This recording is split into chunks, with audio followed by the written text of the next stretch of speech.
अस्सलाम वालेकुम। I am Mohammad Sheb Ashraf and my roll number is 862901 और आज हम डिस्कस करेंगे एप्लीकेशन ऑफ थर्मोग्रेविमेट्री। थर्मोग्रेविमेट्री के बारे में थोड़ा सा ओवरव्यू ले लें कि थर्मोग्रेविमेट्री जो है ये एक एनालिटिकल टेक्निक होती है जिसकी मदद से हम किसी भी इनऑर्गेनिक या ऑर्गेनिक कंपाउंड की जो हम कंपोजिशनल एनालिसिस और डिफरेंट तरह की क्वांटिटेटिव और क्वालिटेटिव एनालिसिस को करते हैं। दरअसल थर्मोग्रेविमेट्री में हम किसी भी इनर्ट मटेरियल को या किसी भी इनऑर्गेनिक मटेरियल को हीट करते हैं और साथ साथ उसमें जो हीटिंग के प्रोसेस में जो उसके मैस में जितनी कमी या जो भी उसमें के मैस में जो चेंजेस आती हैं हम उसको नोट करते हैं और एक ग्राफ की शक्ल में हम उनका एनालिसिस करते हैं। तो अगर हम बात करें एप्लीकेशन ऑफ थर्मोग्राविमेट्री की तो जो थर्मोग्राविमेट्री की एप्लीकेशंस हैं वो काफ़ी वाइड रेंज रखती हैं, काफ़ी जगह यूज़ होती हैं। सबसे पहले तो ये for the study of sublimation behaviour of various substances कि जो डिफरेंट सब्सटेंसेस जो सब्लिमेशन करते हैं या सब्लिमेशन का प्रोसेस जो देते हैं हम उनकी स्टडी में इस टेक्निक को यूज़ करते हैं। Evaluation of substance suitable standard हम जो डिफरेंट स्टैंडर्ड्स हैं उसके एवेल्यूएशन में हम इस थर्मोग्राविमेट्री को यूज़ करते हैं। स्टडी ऑफ ऑर्गेनिक कंपाउंड्स, जैसे मैंने पहले बताया कि हम ऑर्गेनिक या इनऑर्गेनिक कंपाउंड्स जो हैं उनके एनालिसिस या उनकी क्वांटिटेटिव और क्वालिटेटिव जो है एनालिसिस के लिए हम इस एप्लीकेशन को यूज़ करते हैं। इसके बाद study of drawing and ignition temperature, हम किसी भी सब्सटेंस का जो उसका जो टेम्परेचर है उसको नोट कर सकते हैं जिस पे वो ड्राई होता है या जिस पे वो इग्नाइट करना शुरू कर जाता है, वो भी हम इस जो है टेक्निक की मदद से हम मालूम कर सकते हैं। उसके बाद एनालिसिस ऑफ रबर, हम रबर का एनालिसिस भी कर सकते हैं कि अगर हम किसी भी रबर को हीट दें या हीटिंग के प्रोसेस से गुजारें तो उसमें क्या क्या चेंजेस आती हैं with the passage of time and with the increase of temperature और decrease of temperature. Compositional analysis, हम किसी भी मेटालिक या जो नॉन मेटालिक या डिफरेंट जो सब्सटेंसेस हमारे पास आते हैं हम उसके कंपोजिशन को देख सकते हैं और उनके जो क्वांटिटेटिव और क्वालिटेटिव एनालिसिस कर सकते हैं। स्टडी ऑफ मेटल ऑक्सीडेशन, जो मेटल की ऑक्सीडेशन जो है वो काफ़ी इम्पोर्टेंट अमल होता है जो हमें रस्टिंग का प्रोसेस या वो भी हमें मालूम है, तो उसमें जो रस्टिंग के पूरा जो प्रोसेस है और उसमें जो जो मेटल को मेटल में चेंजेस आती हैं वो भी हम थर्मोग्राविमेट्री से देख सकते हैं, उस नोट कर सकते हैं। For the determination of stability of any compound, हम किसी भी कंपाउंड की स्टेबिलिटी को चेक कर सकते हैं कि अगर हम एक कंपाउंड है अगर हम उसको हीट करें और वो एक स्पेसिफिक टाइम पीरियड तक उसमें जो स्टेबल रहे तो और उसके बाद जो हम टेम्परेचर चेंज करें तो उसमें जो चेंजेस आ जाए तो उसकी मदद से हम ये थर्मोग्राविमेट्री की मदद से हम उस चेंजेस को भी देख सकते हैं और इस तरह हम उस कंपाउंड की स्टेबिलिटी को भी मेजर कर सकते हैं। Use to detect the thermal decomposition of organic substances, inorganic substances, हम किसी भी इनऑर्गेनिक सब्सटेंस की थर्मल डिकम्पोजिशन को देख सकते हैं कि जैसे जैसे हम हीट की इंक्रीज़ करें या टेम्परेचर को इंक्रीज़ करें तो उसका जो इनऑर्गेनिक स्ट्रक्चर है उसमें क्या क्या चेंजेस आती हैं और वो कैसे कैसे डिकम्पोज होता है, हम इसको भी चेक कर सकते हैं। सबसे पहले इसको ब्रीफली देखेंगे। ऑक्सीसाल्ट डिकम्पोजिशन, जो थर्मोग्राविमेट्री है हम उसको ऑक्सीसाल्ट की डिकम्पोजिशन के लिए हम इसको यूज़ कर सकते हैं और उसकी जो एप्लीकेशन है उसको यूटिलाइज़ करते हैं।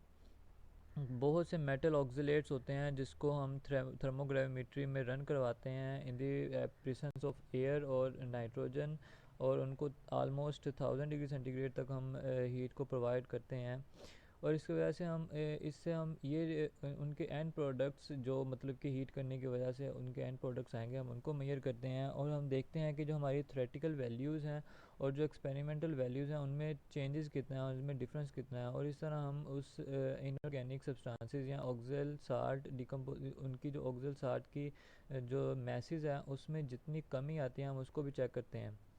तो अगर जो हमारे पास टाइप्स आती हैं हम उनको देख लेते हैं कि हमारे पास जो 5 किस्म की कर्व्स की टाइप आती हैं हम उनको फर्दर डिस्कस कर लेते हैं। तो हमारे पास जो फर्स्ट टाइप की टाइप ए है उसमें हम क्रिलेट देख सकते हैं कि यहाँ पे जो है हमारा ग्राफ बना है, यहाँ पे दो डिस्टिंक्ट कर्व्स आई हैं।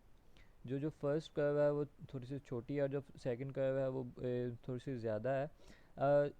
इस ग्राफ को देखते हुए हमें इस चीज़ का पता चलता है कि जो हमारे पास फर्स्ट कर्व है वो आई है due to the loss of water of crystallization, और जो हमारे पास सेकंड कर्व आती है वो दरअसल ऑक्सीलेट डिकम्पोजिशन की वजह से। कहने का मतलब ये है कि जैसे जैसे हमने on the x axis temperature बढ़ाया, तो जो वाई एक्सिस पे जो हमारा फर्स्ट लॉस इन मैस आया वो आया पानी की कमी के, पानी के कम होने की वजह से, ठीक है। और जो दूसरा हमारे पास कर्व आई वो आई ड्यू टू ऑक्सीलेट डिकम्पोजिशन।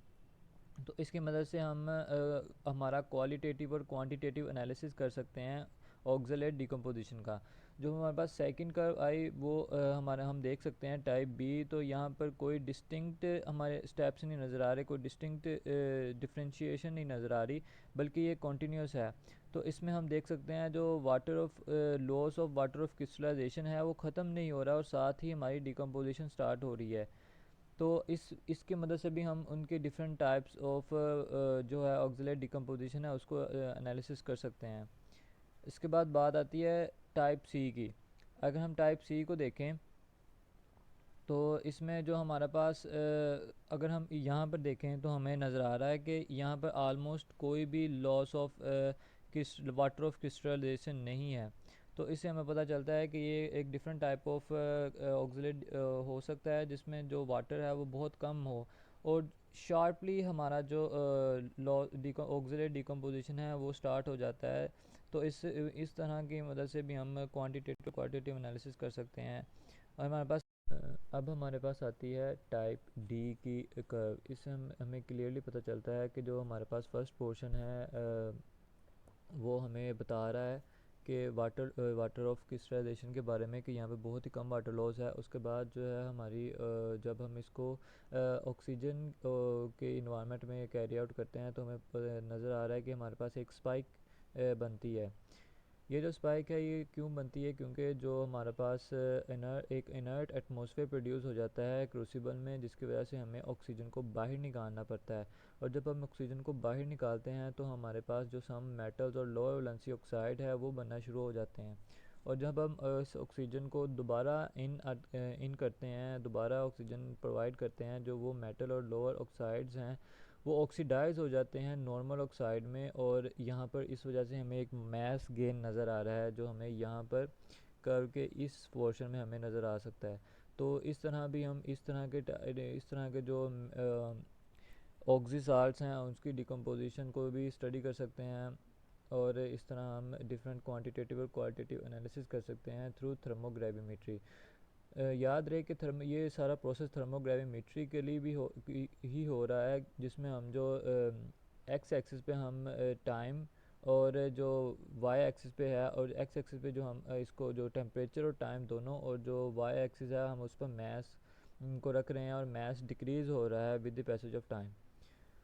तो इसके बाद हम अगर मज़ीद बात कर लें तो हम कंपोजिशनल एनालिसिस में भी थर्मोग्राविमेट्री को यूज़ करते हैं। Thermogravmetric analysis is also used for compositional analysis of coal, polymers, and rubber that deal with the determination of volatile material under an inert atmosphere and then combustible under an oxidizing atmosphere। साथ साथ लिखा है कि जैसे कि हम थर्मोग्राविमेट्री को use करते हैं अपने कोल, पॉलीमर और रबर के एनालिसिस के लिए, जिसके लिए, और हम वोलेटाइल मटेरियल्स को डिटरमाइन करने के लिए हम पहले इनर्ट गैस एटमॉस्फेयर प्रोवाइड करते हैं और उसमें हम कंबशन करवाते हैं, और उसके बाद हम कंबशन करवाते हैं ऑक्सीडाइजिंग एटमॉस्फेयर में, ताकि हम कंप्लीट एनालिसिस कर सकें कोल, पॉलीमर और रबर का। यहाँ पर जो हमारे पास ग्राफ मौजूद है ये दरअसल कंपोजिशनल एनालिसिस है कोल का। अगर हम इस ग्राफ को देखें तो हमें क्लियरली पता चलता है कि सबसे पहले जब जैसे जैसे टाइम गुजरता है और हम टेम्परेचर बढ़ाते हैं तो अप टू 25 डिग्री सेंटीग्रेड हमारे पास नो चेंज इन मैस आता है। उसके बाद अगर हम टेम्परेचर बढ़ा दें 110 तक तो हमारे पास एक मॉइस्चर का जो मैस लॉस है वो हमें नज़र आता है, जो मॉइस्चर की कमी की वजह से है, या लैक ऑफ वाटर या loss of water of crystallization उसकी वजह से है। और उसके बाद जब हम मैस हमारे पास रिड्यूस होना शुरू हो जाता है, जो वोलेटाइल मटेरियल्स हैं वो हमें निकलना शुरू हो जाते हैं अप टू 900 डिग्री सेंटीग्रेड। और जब 900 डिग्री सेंटीग्रेड है वहाँ पे हमारा टर्निंग पॉइंट है, हम एटमॉस्फेयर चेंज करते हैं और हम ऑक्सीडाइजिंग इन्वायरमेंट प्रोवाइड करते हैं, जिसकी वजह से जो हमारे पास अगेन जो हमारे पास रिमेनिंग मटेरियल होता है उसकी जो है कंबशन स्टार्ट हो जाती है। और जो हमें क्लियरली यहाँ पर नज़र आ सकता है कि यहाँ तक हमारे पास जो है वाटर उस प्रोडक्ट में से निकल गया और यहाँ तक हमारे पास उसके जो वोलेटाइल मटेरियल्स है वो निकल गए। और जो यहाँ तक जो पोर्शन है दिस वन, ये वाला जो पोर्शन है, यहाँ पर जो हमारे पास कार्बन है उसकी कंबशन हुई और हमारे पास लास्ट पे सिर्फ ऐश रह गया। और इन ग्राफ्स की मदद से हम क्वांटिटेटिव और कंपोजिशनल एनालिसिस करते हैं कोल का, पॉलीमर्स का, रबर्स का। और इसके साथ ही हम जो नेक्स्ट टॉपिक है रबर एनालिसिस उसको भी देख लेते हैं। जो हमारा रबर का एनालिसिस है उसमें हमारा जो एम होता है वो दरअसल ये होता है कि हम डिटरमाइन करें मेन कॉन्स्टिट्यूएंट्स ऑफ रबर के, कि रबर में मेन जो चीज़ें हैं वो क्या हैं। वो ये भी हो सकती हैं कि हम डिस्टिंग्विश कर रहे हैं volatile substances such as moisture, plasticisers and other additives, actual elastomers involved carbon black, inorganic fillers and ash। दरअसल हम जो है कंपोजिशनल एनालिसिस करते हैं रबर एनालिसिस में ही, ताकि हम वोलेटाइल सब्सटेंसेस जो एक्चुअल एलास्टोमर्स जिसकी वजह से इलास्टिसिटी प्रोड्यूस होती है रबर में, उनको अलहदा कर सकें, कार्बन ब्लैक को अलहदा कर सकें, और जो इनऑर्गेनिक फिलर्स और एशेस हैं हम उनको अलहदा कर सकें। इसके लिए हम करते क्या हैं कि using an optimum choice of measuring condition, atmosphere, heating rate, it is in fact possible to determine on the constituent under nitrogen and volatile constituents। सबसे पहले जो हमारे पास हमें जो मटेरियल हमारे गिवन आता है और जो हमारे पास रीडिंग्स आती हैं उसमें सबसे पहले जो है वो प्लास्टिसाइजर्स जो है वो वेपोराइज होते हैं अप अनटिल 300 डिग्री सेंटीग्रेड। जो हमारे पास फर्स्ट जो हमारे पास कर्व आती है उसमें अप टू जो 300 डिग्री सेंटीग्रेड है वहाँ तक हमें जो प्लास्टिसाइजर्स हैं वो वेपोराइज होना शुरू हो जाते हैं और अप टू 300 वो कंप्लीट वेपोराइज हो जाते हैं। इसके बाद आते हैं elastomers and other organic compounds जो कि पायरोलिसिस होते हैं अप टू 600 डिग्री सेंटीग्रेड। हम यहाँ पे देख भी सकते हैं कि अप टू 600 डिग्री सेंटीग्रेड यहाँ पर जो रबर के जो डिफरेंट इलास्टोमर्स हैं वो पायरोलिसिस उनकी हो चुकी है। और इसके जब हम इसके बाद हम जो है हमारा नाइट्रोजन से ऑक्सीजन ऑक्सीडाइजिंग इन्वायरमेंट की तरफ कन्वर्ट कर देते हैं। हम जो हमारे पास क्रूसिबल है उसमें हम नाइट्रोजन गैस के बजाय ऑक्सीजन गैस को लेट इन कर देते हैं, जिसकी वजह से क्या होता है कि कंबशन स्टार्ट हो जाती है कार्बन ब्लैक की जो, और हमारे पास जो है बाकी जो इनऑर्गेनिक फिलर्स हैं जिंक ऑक्साइड, कैल्शियम कार्बोनेट और कैल्शियम ऑक्साइड और इलास्टोमर्स जो होते हैं उनकी ऐश ही बाकी रह जाती है। तो इस तरह हम रबर का कंप्लीट कंपोजिशनल एनालिसिस करते हैं। इसके बाद आता है metal oxidation. Metal oxidation is also important phenomena which is used in which is also analyzed by thermogrammetry analysis। दरअसल ये दूसरों से इस तरह डिफरेंट है कि हम इसमें जो है मैस गेन को स्टडी करते हैं, ना कि मैस लॉस को। हमने पीछे जितनी भी एग्जांपल्स देखी हैं हम उसमें हमने जो है मैस के लॉस को और टेम्परेचर के इंक्रीज़ को हमने स्टडी किया है, बट हम इसमें मैस के गेन को स्टडी करते हैं। जैसा कि हम जानते हैं कि जो मेटल की ऑक्सीडेशन है वो ऑक्सीजनेटेड इन्वायरमेंट में ज़्यादा होती है और अदर दैन गोल्ड तमाम जो मेटल्स हैं वो करस्पॉन्डिंग ऑक्सीडाइज बनाते हैं रूम टेम्परेचर पर भी। और इसके साथ साथ हमें ये भी पता है कि जो मेटल्स हैं वो थर्मोडायनेमिकली अनस्टेबल हैं with respect to the oxides. तो जैसे जैसे जब हम किसी भी मेटल को ऑक्सीनेटेड इन्वायरमेंट प्रोवाइड करते हैं तो उसकी जो सरफेस है उस पर क्रैक्स पड़ना शुरू हो जाते हैं और ऑक्साइड की लेयर बनना शुरू हो जाती है। जैसे जैसे ये ऑक्साइड की लेयर बनना स्टार्ट होती है तो इसके साथ साथ वो जो लेयर है वो पोरस होना शुरू हो जाती है और उसमें जो ऑक्सीजन की जो मिकदार है वो और ज़्यादा हो जाती है। और इस तरह ये जो लेयर ऑफ ऑक्साइड है वो और ज़्यादा मेटल ऑक्सीडेशन को प्रमोट करती है और इस तरह मेटल ऑक्सीडेशन बढ़ती जाती है।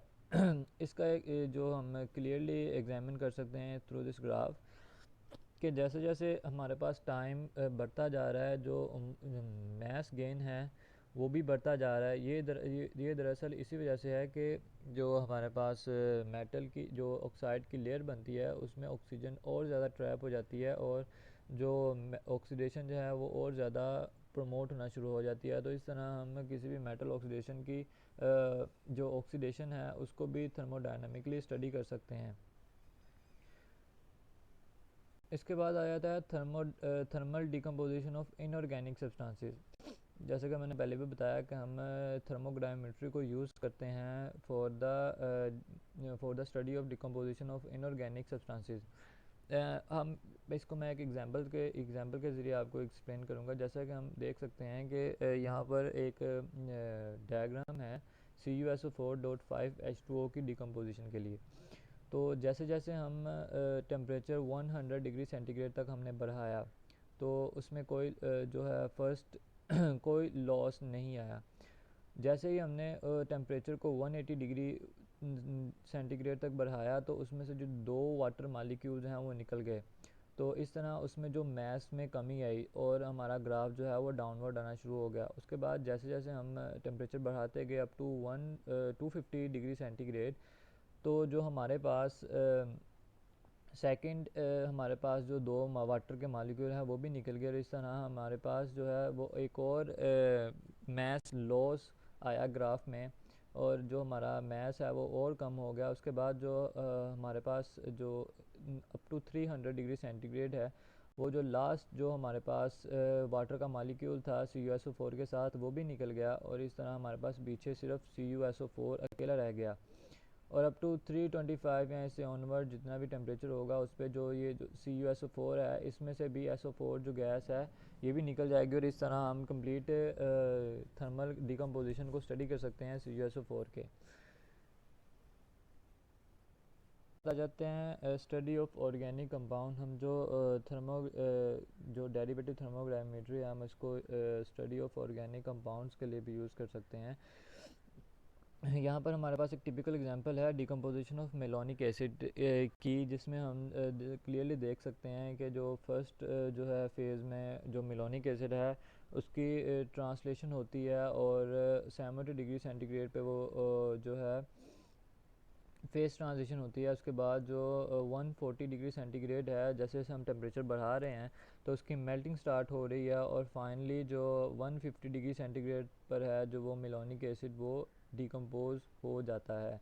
तो इस तरह हम डिफरेंट ऑर्गेनिक कंपाउंड्स की भी जो क्वांटिटेटिव और क्वालिटेटिव एनालिसिस कर सकते हैं थ्रू थर्मोग्राविमेट्री।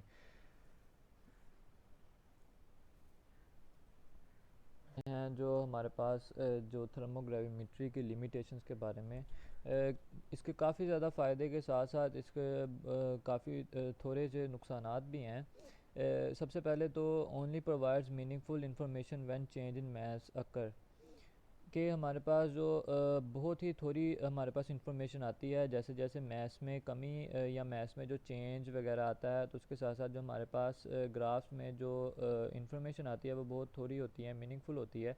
इसके बाद limited type of liquids can also be analysed but this is generally very difficult to do. हम इसकी मदद से बहुत ही थोड़े लिक्विड्स जो हैं उनको भी एनालाइज कर सकते हैं, लेकिन वो काम बहुत मुश्किल है, ये थोड़ी सी इसकी लिमिटेशन में आ जाती है। उसके बाद very small amount of sample are used, so non homogeneous materials are generally not tested. इसमें जो मेन बात है वो ये है कि थर्मोग्राविमेट्री का जो जिस जैसे सारा प्रोसेस है उसमें जो हमारा सैम्पल है वो बहुत कम यूज़ होता है। तो इस तरह जो नॉन होमोजीनियस मटेरियल्स हैं वो जनरली हम टेस्ट नहीं कर पाते, क्योंकि उसमें उसके लिए हमारे पास जो सैंपल है वो काफ़ी ज़्यादा यूज़ करना पड़ता है। इस तरह हमारे पास जो क्वालिटेटिव और क्वांटिटेटिव एनालिसिस जो है वो ठीक तरह से नहीं आता। I hope this video was informative for you. Thank you.